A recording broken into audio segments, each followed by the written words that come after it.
Salam dan selamat pagi Amang Inang serta saudara-saudariku yang terkasih di dalam nama Yesus Kristus. Kita kembali ke dalam renungan pagi firman Tuhan pada hari ini Rabu 13 Mei 2026. Sebelum itu kita bersatu di dalam doa. Hari ini kami merasa bahagia karena semua yang Kau berikan bagi kami tepat pada waktunya. Luar biasa Engkau sebagai Allah kami yang selalu pedulikan kami dan selalu memberkati kami. Hari ini kami akan mendengarkan renungan pagi. Kiranya Tuhan Engkau berkati kami. Di dalam nama Yesus kami berdoa. Amin. Firman Tuhan yang menjadi renungan pada hari ini tertulis di dalam Kitab Ulangan pasal 31 ayat 1 sampai ayat yang ke-13. Saya membaca ayatnya yang ke-12. Suruhlah bangsa itu berkumpul, laki-laki, perempuan, dan anak-anak, serta pendatang di kotamu, supaya mereka mendengarnya, belajar takut akan Tuhan Allahmu, dan melakukan dengan setia segala perkataan hukum ini. Amin. Tema kita pada hari ini yaitu terus belajar mengupgradekan diri. Jemaat yang diberkati Tuhan, ada kata-kata mutiara seperti belajar hari ini untuk masa depan yang lebih baik. Atau jangan pernah berhenti belajar karena hidup tidak pernah berhenti mengajar.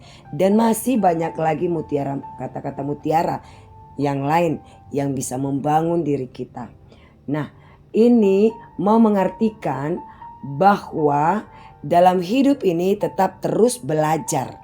Baik itu di dalam lembaga pendidikan, sekolah, yaitu sekolah dasar, sekolah menengah pertama, sekolah menengah atas, dan lain sebagainya. Dan juga belajar dari pengalaman, belajar dari karakter orang, atau belajar dari alam.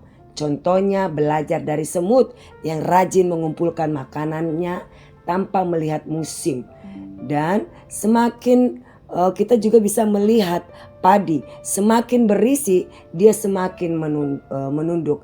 Artinya semakin tinggi kedudukan orang semakin dia rendah hati di dalam segala hal. Dan masih banyak lagi. Jadi selama masih hidup di dunia ini tetap terus belajar. Karena dengan ilmu yang kita dapatkan akan membuat kita sukses di masa depan. Dalam hal ini kita dapat mengupgradekan diri kita untuk lebih baik lagi ke depannya. Begitu juga belajar untuk mengerti firman Tuhan. Hingga kita tahu apa yang diinginkan Tuhan dari diri kita. Dalam ayat ini Musa diperintahkan Tuhan agar mengingatkan bangsa Israel supaya mereka membaca hukum-hukum Tuhan setiap 7 tahun di depan seluruh orang Israel selama hari pondok tahun. Dan ini merupakan bagian dari persiapan Musa sebelum ia wafat, memastikan umat Israel tetap setia kepada Tuhan dan mengajarkan firman-Nya kepada generasi baru. Adapun yang perlu diperhatikan dalam firman Tuhan ini adalah 1, inklusif. Yaitu perintah ini bersifat inklusif, yang mana berlaku untuk semua orang tanpa memandang gender, usia ataupun status sosial, termasuk orang asing yang ada di kotamu. Di sini Tuhan mau mempersiapkan bangsa Israel melalui Musa sebelum masuk ke tanah Kanaan, tanah perjanjian itu, supaya mereka dipersiapkan agar jangan melenceng mereka dari firman-Nya.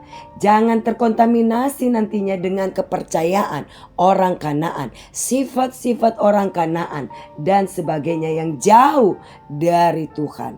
Sehingga mereka akan terjadi krisis identitas sebagai bangsa pilihan jika mereka terkontaminasi dan ikut di dalam bagian kehidupan orang-orang Kanaan. Pernahkah kita mengajari anak-anak kita supaya mereka tetap menjadi pengikut Tuhan yang setia? Pernahkah kita mempersiapkan mereka untuk menjadi generasi yang kuat di hadapan Tuhan? Baik itu secara mental, fisik, baik pun ilmu dan juga keimanan. Atau pernahkah kita mengingatkan orang tua kita jika mereka jauh dari Tuhan? Misalnya mereka tidak mau ke gereja atau bermalas-malasan. Kita perlu mengingatkan mereka setiap hari sehingga mereka boleh terbangun dan sehingga mereka sadar akan kehidupan yang sudah jauh dari Tuhan. Sejauh mana kita belajar tentang firman-Nya untuk diri kita dan untuk mengajarkannya kepada orang-orang yang terdekat kita. 2. Tujuan utama mendengar perintah Allah, belajar dan takut akan Allah. Mereka adalah bangsa pilihan yang harus menjadi panutan untuk mempraktekkan hukum-hukumnya. Belajar mendengar sebagai seorang murid yang harus memperhatikan, memahami, serta mempunyai niat untuk dapat mempraktekannya dalam kehidupannya sehari-hari. Belajar mendengar memang sangat sulit. Biasanya kita mau didengar oleh orang lain, tapi malas untuk mendengar. Mendengar jeritan orang lain, mendengar untuk memahami orang lain, bahkan untuk mendengar firman-Nya. Mari kita belajar dan terus belajar mendengar firman-Nya, mendengar keluhan orang lain, supaya kita bisa menempatkan diri kita kepada mereka sesuai dengan firman-Nya. Kita membantu mereka, walaupun mungkin jatuh bangun untuk memahami firman-Nya, bukan berarti kita mundur dan tidak melakukannya. 3. Tindakan. Dalam melakukan suatu tindakan dengan setia seluruh hukum-hukumnya. Tindakan ini adalah hasil dari wujud kesetiaan kita kepadanya. Semakin kita dewasa, maka kita akan bertindak semakin dewasa dan semakin setia kepada Tuhan. Jadi iman yang dewasa bukan karena umur, tetapi karena keputusan untuk melakukan firman-Nya dengan setia. Dalam setiap tindakan-tindakan yang nyata di dalam kehidupan kita. Mari kita mengupgradekan diri dengan belajar dalam segala hal yang berdampak dalam kehidupan kita. Sehingga kita belajar untuk setia kepadanya. Amin. Tuhan Yesus memberkati kita. Mari kita bersatu dalam doa. Terima kasih ya Tuhan untuk renungan firman Tuhan pada hari ini. Ajarkan kami supaya kami tetap belajar dan terus belajar untuk mengupgradekan diri kami sesuai dengan firman-Mu, sehingga kami dapat menjadi alat Tuhan menyampaikan berita keselamatan dan sukacita di sekitar kami. Kami serahkan keluarga kami, hidup kami, anak-anak kami ke dalam tangan pengasihan-Mu Bapa. Engkau lawat kami, mampukan kami, tambahkan kami kesehatan. Berkati Tuhan, berikan segala kebutuhan kami. Biarlah Tuhan Engkau yang menata kehidupan kami, menuntun kami kepada jalan kebenaran-Mu. Kami serahkan orang tua kami yang sudah lanjut usia, bahkan seluruh jemaat-Mu. Berkati mereka Tuhan.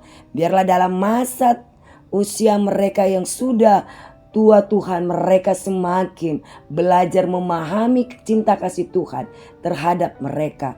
Mari Tuhan, Engkau tuntun dan raih, pegang tangan mereka. Kuatkan mereka, tambahkan semangat dan sukacita. Kami serahkan seluruh jemaat-Mu di dalam pemulihan kesehatan. Kau lawat, Kau jamah tubuh mereka. Mampukan mereka Tuhan melihat kehendak Tuhan atas kehidupan mereka. Kuatkan, mantapkan iman kerohanian mereka, biarlah mereka tetap berjalan bersama dengan Tuhan. Mari Tuhan, Engkau berikan semangat yang baru kepada mereka. Kami serahkan Tuhan jemaat-Mu yang berulang tahun kelahiran pada saat ini. Kami sangat bersuka cita untuk hal itu. Karena itu Tuhan, kami serahkan Suhendri Purba yang genap usianya 39 tahun. Rolando Pangihuta Napitupulu yang genap usianya 41 tahun. Kau berkati jemaat Tuhan yang berulang tahun kelahiran ini. Engkau lawat mereka, berikan kesehatan, berikan panjang umur. Mari Tuhan, Engkau menata kehidupan mereka. Mari Tuhan, Kau berikan yang terbaik dalam hidup mereka. Terima kasih Bapa, kami serahkan doa kami ini kepadamu. Dalam nama Yesus kami serahkan ini Bapa. Kehendak Tuhanlah yang terjadi dalam hidup kami. Amin.